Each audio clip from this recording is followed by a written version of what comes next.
Duck and cover.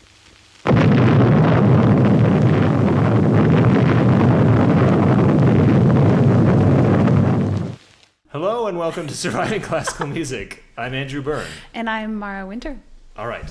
So it's been how many weeks? Must have been 8 weeks since we saw each other last. Has Mara? it been 8 weeks? End of January? No? Or middle? I'm not sure. I think you're right. Yeah. So what's happened in this time for you? I've been playing a lot more in public than I thought I would in this time. I remember like one of the last podcasts we did, you were like, how many concerts do you have until April or something? And I think I said 1 or 2. And that I feel like trying to understand the way that concert organization is working these days is really chaotic. It's even more chaotic than at the beginning of the pandemic. Yeah. People are just trying to smash things in. I think at the last minute. We got a call at the end of January from these organizers in Latvia saying, hey Mara, would you like to come and do a residency with a group by the end of February? Like we have funding to do a residency for a group and it needs to happen by the end of February. Wow. And so Phaedrus we scrambled and we put together sort of a program. And a like mutant Phaedrus group, which was 3 of us playing the flute, and then we added a different lute player. Right. And because some people just couldn't make the dates work, and but then we went and did this residency at the last minute. So. Well, exciting. It was cool. Yeah. So. Compared to what you had said before, you said 1 concert, but then now, how many have you had? And we're not even in April yet. I would have to look at my calendar and see. Quite a few. I don't remember. There's been a lot of activity, and also a lot of my side work is coming up, like photography and video stuff. Right. Is coming up again. And then I also went to the States for about 10 days. Crazy. I went skiing. It's such a short trip for a North American traveler. No. Yeah, I mean, I'm kind of used to it now. I'm really enjoying the fact that now we can kind of go without having to have a bunch of paperwork and tests and things like that. It's been feeling a bit more like the before times with travel. In a way, with the exception of just the mask. Yes. But I think I'm kind of used to it. I mean, I've been living over here for over 6 years now, and it sucks. It's long. It takes me 20 hours to get from point A to point B. Right. So I'm always really tired, but also I know kind of how to take care of myself and. Yeah. So the effects are multiple days. It's not just 1 day of travel. It's also getting used to the new getting used to the time zone, getting used to the crazy people everywhere. How was Canada? Yeah, I was there for 5 weeks. It was interesting because I really had time to do a lot of the digital stuff that I've been that I started since the pandemic began. But I didn't have any of the physical, I didn't have my bassoon reed workshop with me or anything. So there was a lot of time where I was basically forced to quote unquote take a holiday. How was that for you? Did you enjoy this taking of holiday? Yeah, it wasn't easy. I mean, first of all, I left right in the middle of the Omicron wave. And so I don't know how much paperwork I had to do to get into that country, but it was a lot, and I had to do really expensive tests and stuff to get me, because also at the time Switzerland was out of PCR tests, with a deadline, you couldn't guarantee that you could get a test within the allotted time, and so I had to pay a private lab to get me tested and stuff. It was stupid, but anyway. I didn't know that. But also the stress of in January I was telling everyone I will be away, and so I had extra work to do in advance of leaving, and so there was a lot of pressure. But then at the same time, I was getting constant contact trace every week. And I was like, I don't know if I will even get on this plane, you know, even though doing all of this extra work. And then on the day, it was fine, but I got contact traced it like the day after I arrived in Canada. So then there was this big freak out, like, am I going to give my parents corona? And I didn't. Everything was fine. It was fine. But there was just this stress all the time. And then by the time we got to the middle of it, I was a bit out of it, but I had a lot of anxiety from a number of different things, including I covered it on the podcast. We had this protest in Ottawa. Yes. Anti Mossnamen, anti corona protest. Yeah. And so I'm sure everybody saw that yep. at the time. So that was a bit stressful. And then coming back, I had a big project and I've never had such bad jet lag before. Oh. But it's probably because it's been so long that I've traveled. And then I got corona after the project. Oh, you got the big C. So luckily it was very mild for me. But that wasn't, it was like this 8-week period where I was supposed to like take a break, and it was more like just a different version of shit, you know? Yeah. And the project you did, it was this thing that you had done just before, or that was canceled just before the pandemic started, right? Exactly. Wow. So were people really emotional about it, or? I think there were some, especially for not everybody was there 2 years ago. Okay. Like it's an orchestra and a choir, and yeah. It could be. I'm sure there were a lot of people who were in both projects, and I think it probably was. Nobody really like talked about it, but there was a moment, and I mentioned it in the last episode, where this guy. I mean, it was a bit. I don't know if it was in perfectly good taste to point out that a soloist was from Ukraine, you know, like to the audience. Was that consensual from the... I don't know. But he said it to the audience. And what was really, I think the most uplifting part of the whole thing was that the whole audience stood up and clapped at that person who was not in the orchestra at the time, because he only had he plays once. And so he went and sat in the audience. And then he stood up because the conductor pointed at him. Wow. And then the conductor said, he's from Ukraine. And then everybody got up and turned to him and clapped. And that was really something, although on the individual level, I don't know like what it really meant to him. Anyway, so that I think was the most like quote unquote emotional part of that whole experience, probably. Because it was only, you know, it was still very fresh, that the whole thing, like it only had just started really the week before. So anyway, so that's been the sort of the thing. But what I find absolutely crazy is that since that project, I remember during the project someone said, oh, I have this concert, but my harpsichordist just got corona, and so there was like, he was asking Andy at the gig, like, are you free? And Andy was trying to rearrange other concert schedules, and then only like 2 days ago I was asked, like, can you be in France in 2 hours for a rehearsal and a concert tomorrow? And it was like, no, I can't. I mean, first of all, like, we're not like out of the woods yet in our house, and so no.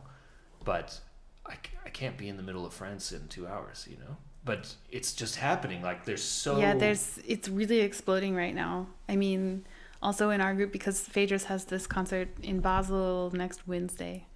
Right. And we're all just like fighting to somehow like isolate ourselves in some way to stay healthy. And like yesterday, our singer found out that her roommate had tested positive, and so there's a big panic, and now we put her in a B&B for the weekend, right, just so she can get out of there, and hopefully make it to the concert. Let's see. I mean, it's one of these programs where we can't replace her. Right. There's no replacement for what she does, so we're pretty much screwed. Yeah. This is what we call living in freedom. Yes. Right? Yeah. Just if people aren't particularly aware of the Swiss situation, we have, how do you say this? If you test positive, you have 5 days of isolation, but otherwise that's it. There's no quarantining with contact tracing or any of that. Mm-mm. The only time you have to wear a mask is when you're on public transit, and that's it. Yeah. So have you been masking anyways, in places? I would say at the moment I am. If I go to the grocery store, absolutely. Mm-hmm. On the tram, absolutely. Other than that, I haven't been in a situation where I've been indoors this entire time, because we've had such great weather. I've been outside, or nice. I've been at home sick. Yeah. But I'm not like going out there in public, indoors without one. So like if I went to a store in general, I would wear one. Yeah, but the last couple of days, not the last couple of days, but like more than a week ago, it would have been, I was wearing a mask just because I felt sick and I didn't want to give anything to someone else. Yeah. Rather than as like quote unquote just a precaution or something. But the problem for me, and as you know, when we play in a concert, we can't wear a mask. We have to. Yeah. Yeah. It's not like we're doing the American thing with a mask with a little hole in it. Oh my God. Please, no.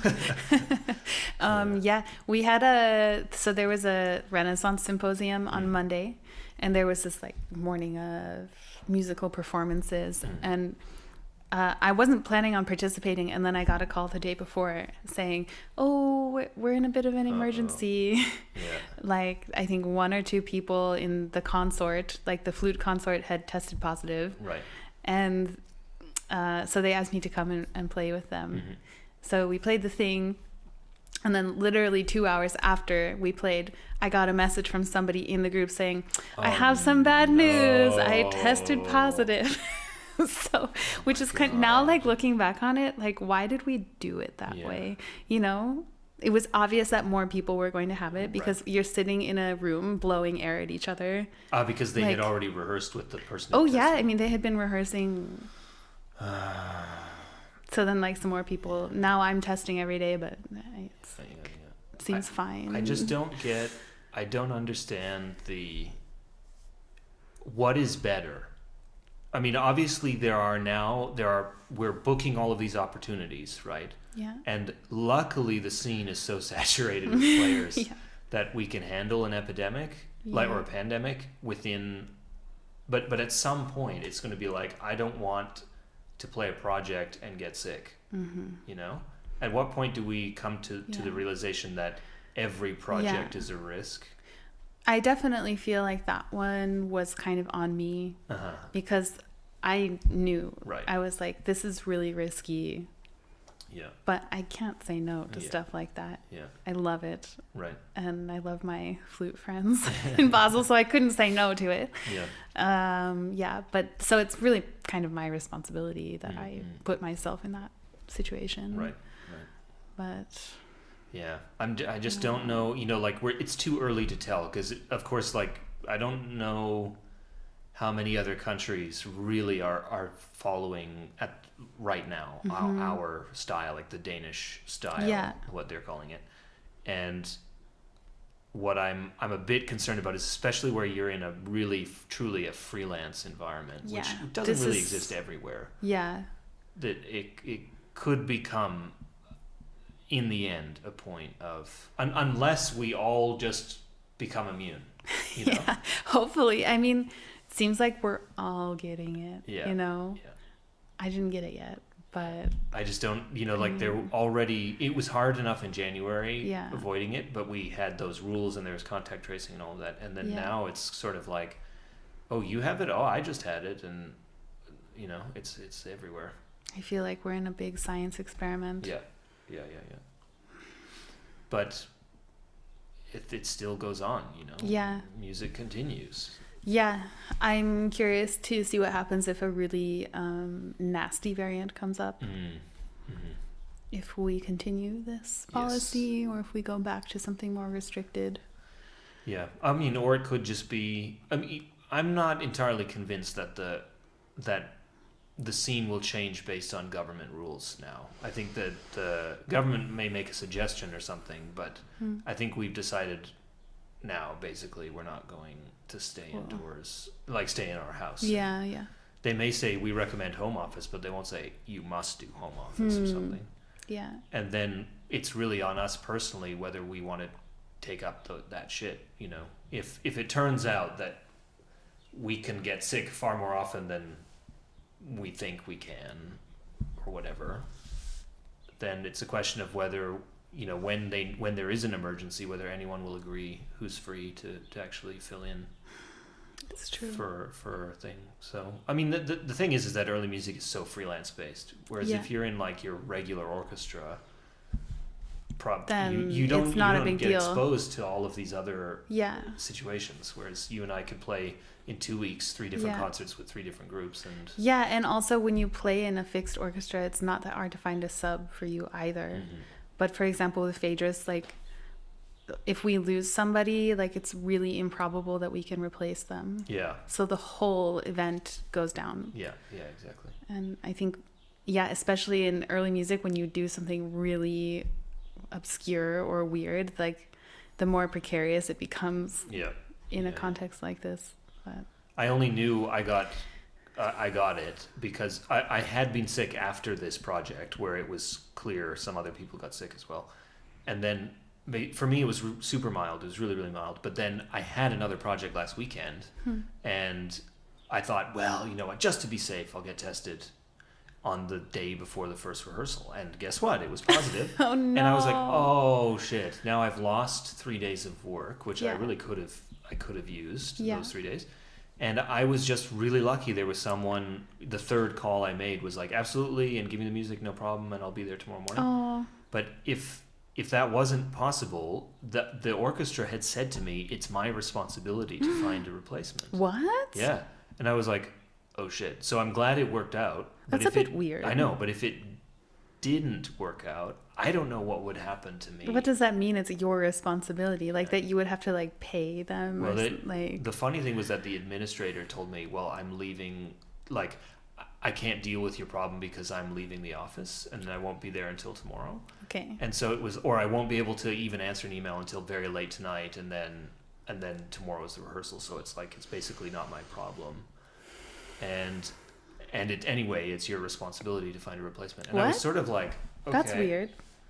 But I don't know. I don't know what maybe it was it was a way of saying like, I really can't do this. So you have to.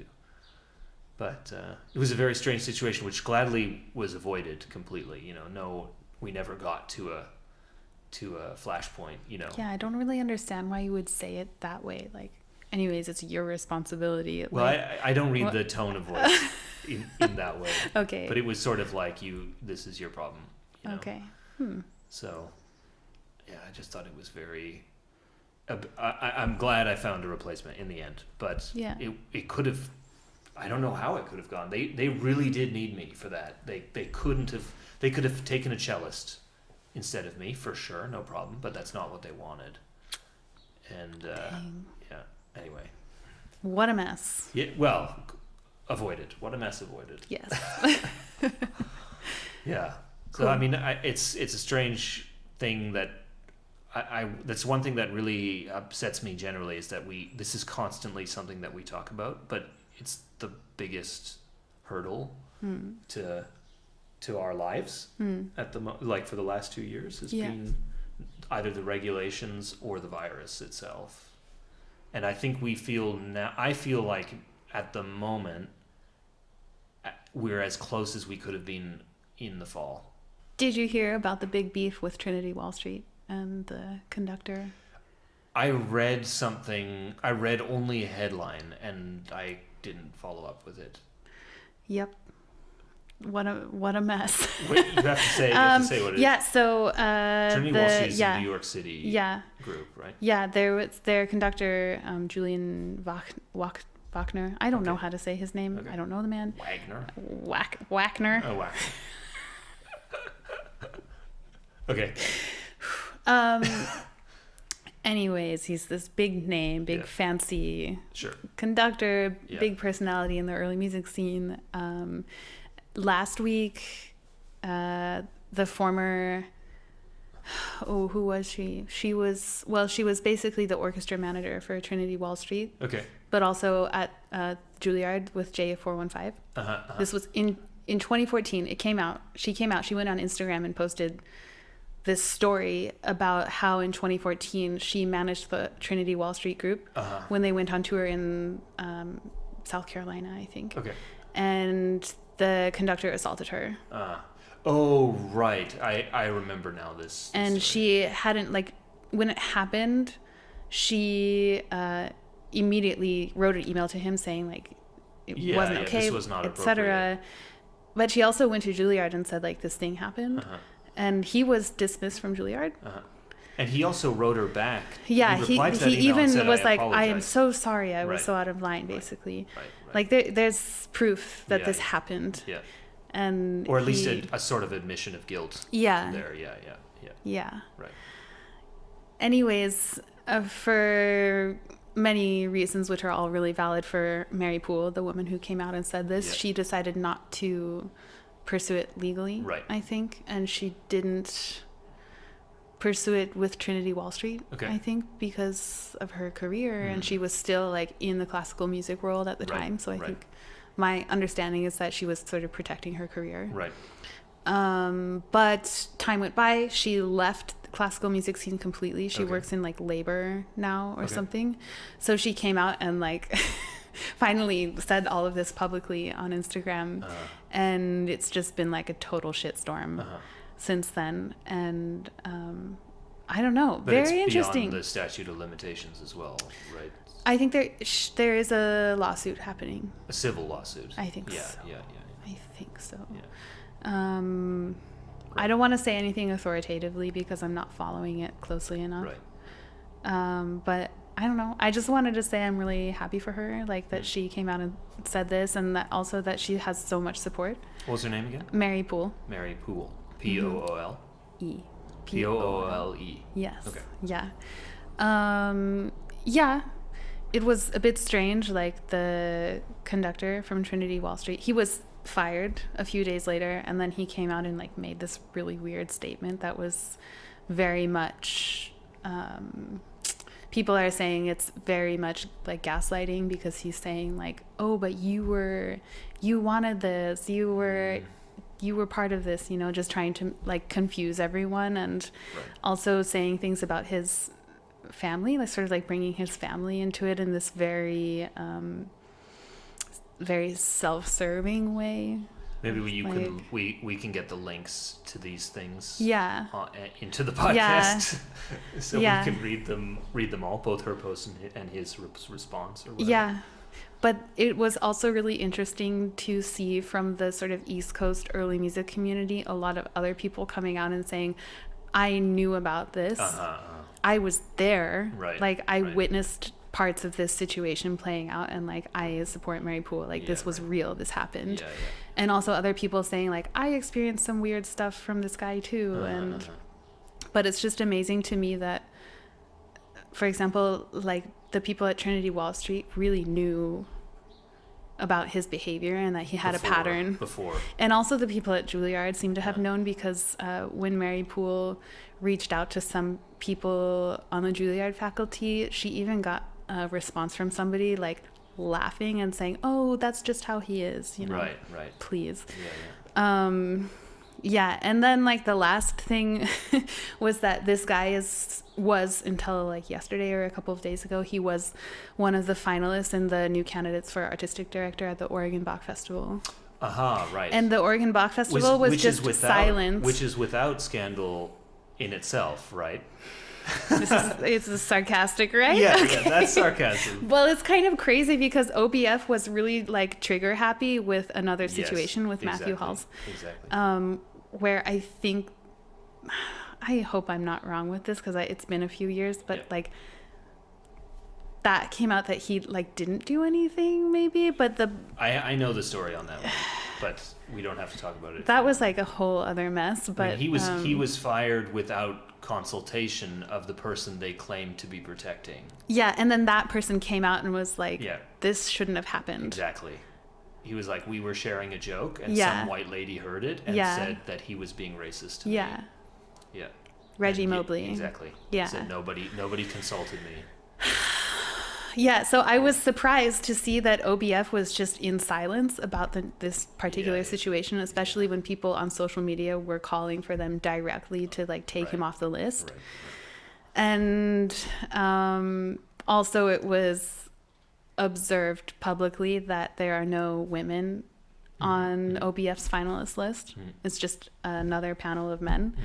Yeah, and it seems to remain that way, even though Julian has been removed.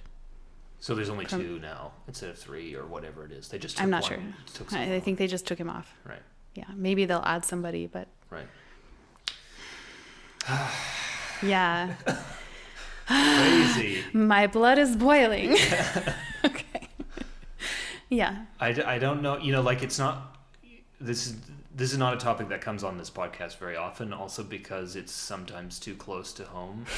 The fact that if we start talking about people with really bad behavior problems, or like, can you believe what happened this week with this person? Like, you and I may never work again. Yeah. Yeah. And I mean, there's a bit of distance there, obviously. Yeah. But yeah, I mean, the problem is for me especially, I feel like Me Too is alive and well and not the movement, the thing that spawned the movement, that whole, I'm so bad with words at the moment, but like the whole culture is very much in our scene, and that there really is, people are not willing to reprimand even those who really do control the purse strings, who are not the bad behaviors, still go, well, that's either, oh, well, that's just who they are, and you just forgive them. Yeah. Or they're like, that can't possibly be right. I think this is all just better that we just keep this under the rug. And most of the time it's sex related, but other times it's just straight up bullying. It's like, I will end your career if you don't respect me or whatever. Yeah. And I every week that I'm in this city, almost, I hear a story from like the same 4 usual suspects, And, oh my God. It's just really sad. But unfortunately, the scene is so fragile, especially after Corona, that people legitimately have a reason to believe that they could lose their career if that's they a really speak good point. Someone. For whatever reason, people don't feel like there is infrastructure in place for them to actually do anything about it. I'm not talking about Basel specifically, but I feel like generally in classical music, well, there are no structures. There aren't really. I mean, I think there's lip service, and there are things like there on paper, but put into practice, I'm not sure any of us really feel safe. I think the difference is, for me, it's like Europe versus North America. I think if you made an accusation to anyone in a university context in North America, pretty much anywhere, I would imagine by now, like, something will be done, whether it's internal or whether it's like, oh shit, that student's going to post this on Facebook or Instagram or whatever. We gotta cut this in the bud, because there's so much.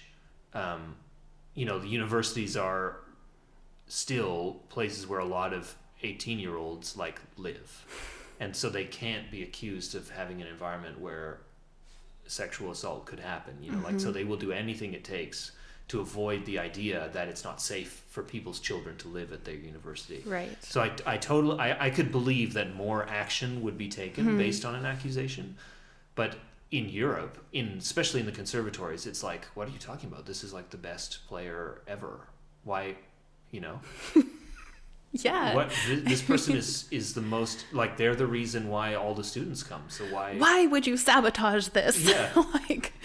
And I mean, we do live in a really fragile community here in that way. Yeah.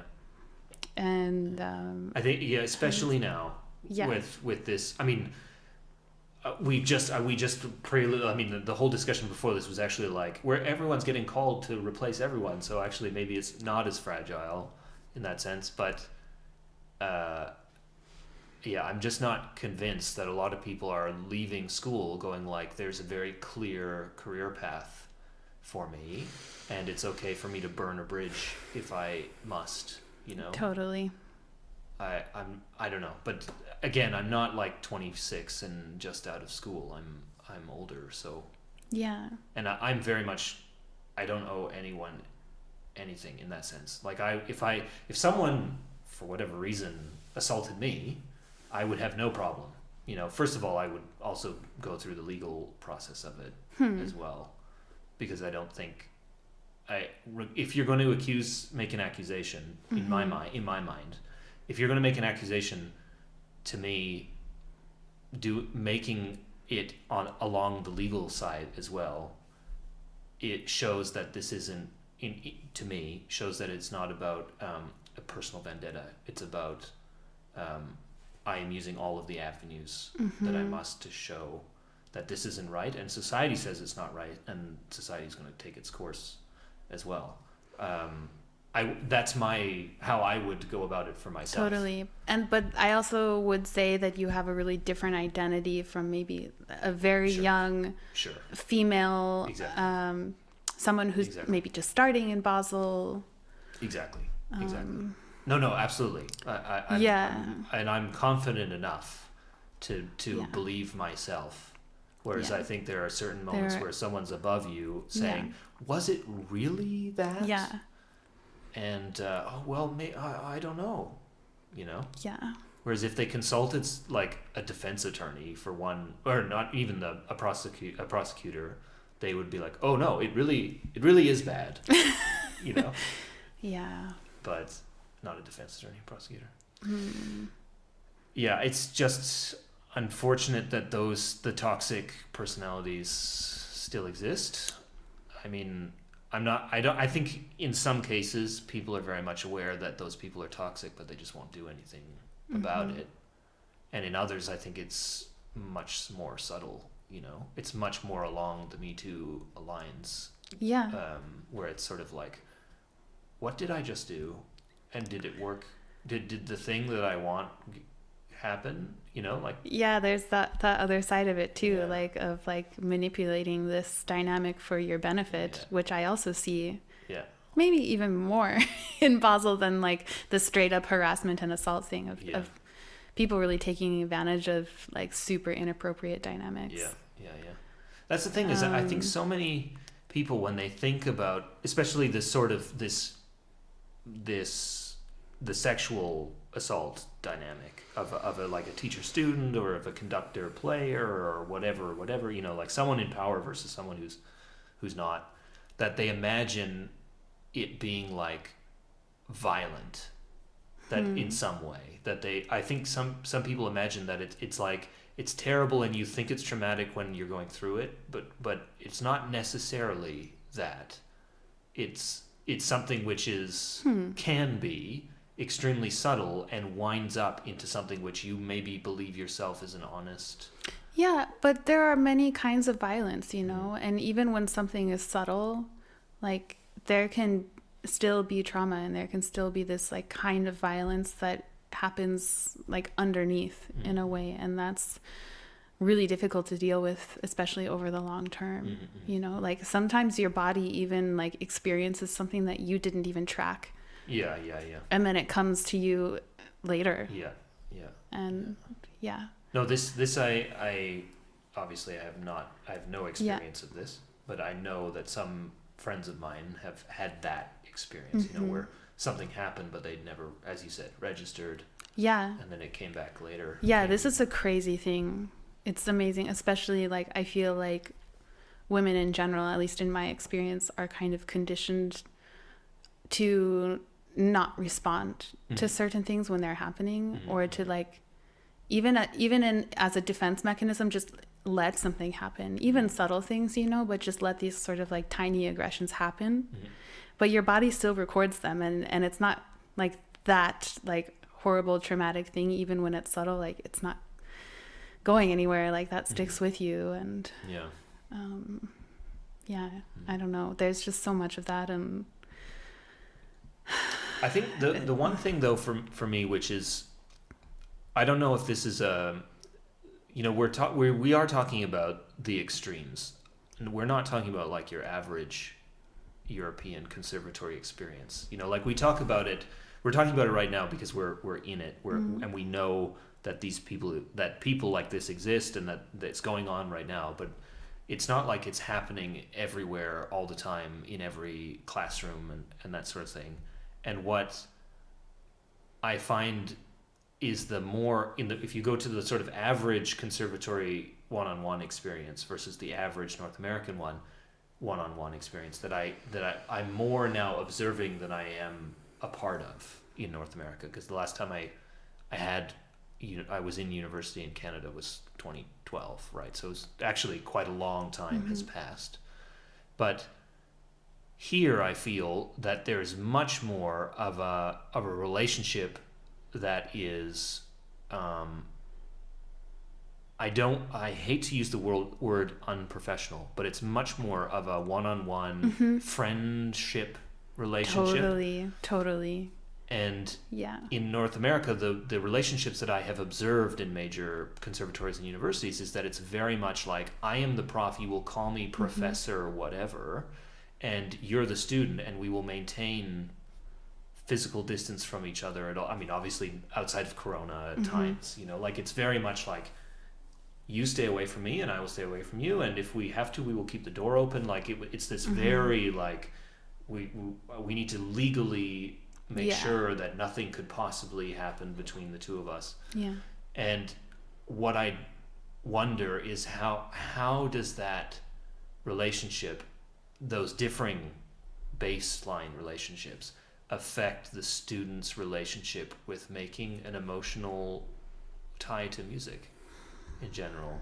And I think here, what I really love about my experience in Europe is that there's so much more ingrained musicality. Like there's just a baseline musicality that people have here, which in North America is like only in the top. I say the top, I mean like the people who end up being like pros. Interesting. But even people here who are not going to be a pro, I feel like they have been listening to the music for longer. So there's like more immersion. Yeah. You're saying, and I also integration. Wonder, and I also wonder how their relationships are with the people who are the sort of stakeholders in their career, like the teacher, the professor, the colleagues who are older. That those relationships are just more healthy and less with this facade of professionalism. It's true. Like with my students, I'm very close with all of my students. We're friends, So it's, and also my experience studying here in Basel was also that some of my teachers became like my closest friends, even during my studies. So it's true that like there's just no boundary, which you're saying like it does have a benefit actually. I mean, it's like there is a risk, but there are real benefits in my opinion. But there are so much, like in terms of the outcomes, which I had just mentioned, like maybe a baseline musicality, which is here. This is just one small factor, if not a lot of people are raised on classical music in North America, whereas it's around here, otherwise we would have gone back to play, to live in North America, right? Sometimes I do think about going back though. Yeah. Do you ever think about that? Yeah, it really depends on what happens next, but I think in 12 months time, I think I will know. Wow. I also, when I visited my parents, I was like, I think we'll know, and I'll visit in 12 months and then I'll tell you. Interesting. Yeah, because I didn't know you were taking it that seriously. I am, because I say this to a lot of people, but I never say in public. I didn't come to Switzerland to become a Swiss person. Yeah. I came here to work. Yeah. And work, my relationship with work has changed so much now. And also you have your reed making business, which is portable. You can do this anywhere. Yeah. I mean, I can't bring it wherever I go all the time. No, but if you moved, like, yeah. Exactly. Yeah. So that's just on my mind a lot more. But the other thing is, all of my relationships are here. Like, if I moved even to my old city, I would know like one person. It would not be easy or healthy in socially speaking. But initially. Yeah, I guess, but I don't know what it's like on the West Coast in your last trip, but Canada is like absolutely the country of everybody stay away from each other. Right now. Okay. Post-corona. Or like mid season 6 corona. Yeah, season 6. It's like they have the highest vaccine uptake. It's still distanced. Everybody is like, you can see people are afraid. That was one of the anxiety bits, is that the people who I met there, who are mostly the generation of my parents, to be honest, that I just see this baseline fear for their lives, and wow. You're in the middle of a fucking you're in the middle of a blizzard. It's -40 outside. There's 2 people on the road, you and that guy's friend, and everyone's wearing masks and they're 6 meters away. Like, dude. That's really different from die. Spokane, Washington right now. Right. Like, people, there was masking, like there were mask rules, right. like when you go indoors. Yeah.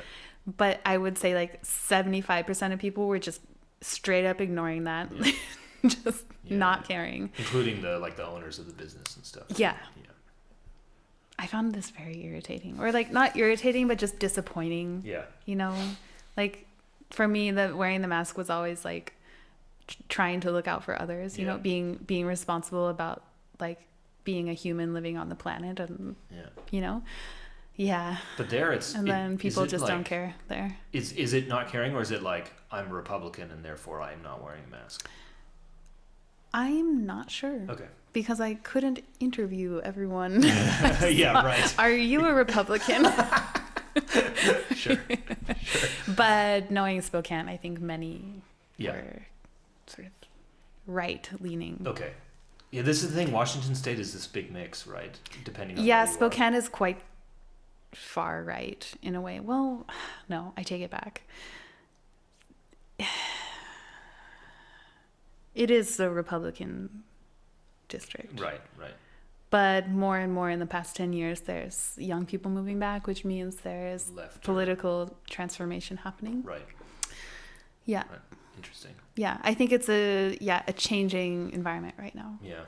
I don't think it's necessary. Like, it's obviously Canada has discovered like there is like this hardcore of very to the right people who invaded Ottawa last month, but other than that, you will see most people wearing masks indoors.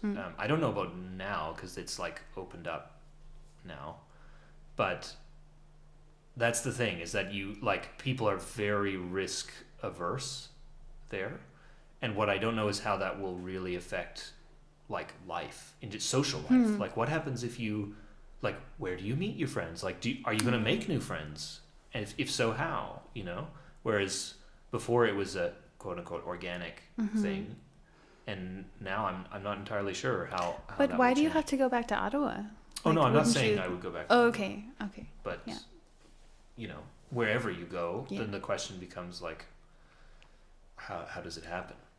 How do you make new contacts? Yeah. Do you see any positive sides to perhaps living in Canada in the future? Like any like sort of potential opportunities or good things about that you don't get in Switzerland? That's a good question. I think there's a certain amount of like what I grew up thinking life was like. In a way, there are some things that I love about living here. First of all, it's just like I waste no time. I don't commute, like almost. And when there is a commute, it's like half an hour or 90 minutes or like very short distance to go to another city, you know. Okay. So I love that. I love that the grocery store is a 2-minute walk, no matter what grocery store you choose, you know, and that things are less like on a strip mall 10 kilometers away. Yes. You know, that you have to drive just to do a basic necessity thing. So like my carbon footprint, when you talk about carbon footprint and that sort of thing, the only footprint I have is the fact that once every year or every other year I have to take one flight, you know? Yeah, that's pretty good. I'm living a life which at the moment I like completely respect, you know, and I wouldn't like say you feel good about it. Yeah. Okay. Which if you go to Canada per capita is like the most gas creating, CO2 creating and garbage creating country in the world. Oh no. So per person, we are on an individual basis burning more gas and creating more plastic garbage than anywhere else. But you know, I would hate to go there and turn into that. But there's you can't live the same way. Like the resources and the way that the towns or cities are built are just not built the way they are here, where it's high density and services are everywhere. So yeah, that would be the thing that would be the biggest change, but also something that I'm more familiar with in my life. And in regards to music, performing would no longer be like my principal income. Oh wow. It Okay. wouldn't be possible. Okay. So I could do one or two things of my own, but it would be like 5 to 10 concerts a year. You know, it would really drastically reduce. Because also the freelance scene, depending on where you are in Canada, Canadians can't go to the U.S. to play, but U.S. players can come to Canada to play. I didn't know that. Yeah, you guys have a very large visa fee to perform. Oh. Whereas we just accept anyone with a contract. Oh, with okay. a Canadian ensemble. So lucky you. But the difficulty also is that a lot of freelance groups do not have a lot of concerts in the winter because the snow can affect attendance. So you often don't have pre-corona times. Obviously you didn't have in normal time, like Christmas concert, that sort of thing. That season would not be really heavy because that would also be a snow intensive time. Okay. And so people wouldn't, if they really needed the tickets to pay some of the expenses, then they would absolutely not schedule a concert for risk of a blizzard. Which I know sounds like ridiculous, but it's true. No, I get it. I'm from Spokane. Okay. Like it's Do you have blizzards? a snowy place. Oh, it is. Okay. We don't have like really often blizzards, but we have a lot of snow there. Yeah. So have you thought about going back? Sometimes, yeah. Every time I go back, I feel like I start to daydream about that, because it just feels like there's so much potential there for like creative things, like with an openness that I think sometimes we can't find in Europe. I mean, literally, there's just so much open space. And for early music, like in Spokane, like in Eastern Washington State, there's really like no action happening. And so there's a big space for that, actually. And I think people are open-minded enough to like participate, you know, as audience members. Right. And I'm a huge planner. Like I love organizing. I love putting on events. Right. So I have thought about at least like spending a larger portion of my year there. Right. And starting to build a little bit more of a scene around there. Moving back permanently, I'm not sure. That I think I would be really unhappy in the long run and feel like I'm just missing everything. Yeah, right. And missing my collaborations here, which are super important to me. So, but I have like a desire to start building something there that allows me to spend like at least a few months out of the year there. Right. But let's see how that goes. Interesting. Yeah. Yeah. Or maybe even like a sort of nomadic festival in a way that it doesn't happen in the same place all the time, Yeah. Interesting. Yeah. In order to sort of connect people from like a broader region over early music. Let's see. These are things turning in my mind lately. Yeah, that's the one, definitely one of the huge, massive drawbacks is that going to Canada, no matter how talented, like there are a lot of very talented players over there. I absolutely do not shit on them in any way, but I would give up so much like musical performance fulfillment by giving up living in Europe in general, but definitely here, Basel, that there's just so many opportunities, even so much potential. Let me say that potential for just really fulfilling performances. Yeah. Which just couldn't happen for me in Canada or the United States or Australia, wherever, some other Anglophone. Yeah. I think it's more about like appreciating what kinds of fulfilling performance modalities you could find in North America that you would absolutely not get here. And I think that's very real. Right. Especially if you kind of get out of this very strict early music mode of approaching concerts. I know, like for experimental music and contemporary music, and also things which are a bit interdisciplinary, I think like there's a lot of openness there, and a lot of people just doing completely crazy stuff. Yeah. And that's, I mean, you can only get that there. Yeah, right. And I miss that. Like, that's something I really miss about not living on the West Coast anymore, is these, like, very bizarre occurrences that you experience once in a lifetime. Right. Right. And the kinds of audiences who are just completely dedicated to being there with you. Interesting. I think. So, there's things also to be gained. Yes. Yeah. Yeah. Yeah, it's things to think about, right? Yeah. That's one of the things. I don't have any, how do you say? I will not be forced out of this country. Like I have complete legal authority to do whatever I want. Yeah. But it's also a matter of knowing what happens next with music here. We're just talking about how crazy it is, but actually music's going on. It's crazy how whoever, like, who's substituting for who and when and how quickly after the gig has started or before or whatever, but it's still happening. And I wonder if like I know that administrators were burnt out doing all of these postponements, but are they just going to be like throw up their hands and be like, I can't do this anymore if like half of the orchestra has to be changed mid-project? Somebody today was saying, like, just stop testing. To me, like it's not worth it. If you feel bad, then take a test, but otherwise stop testing. Yeah. And I don't know, I felt complicated about that. How do you feel about that?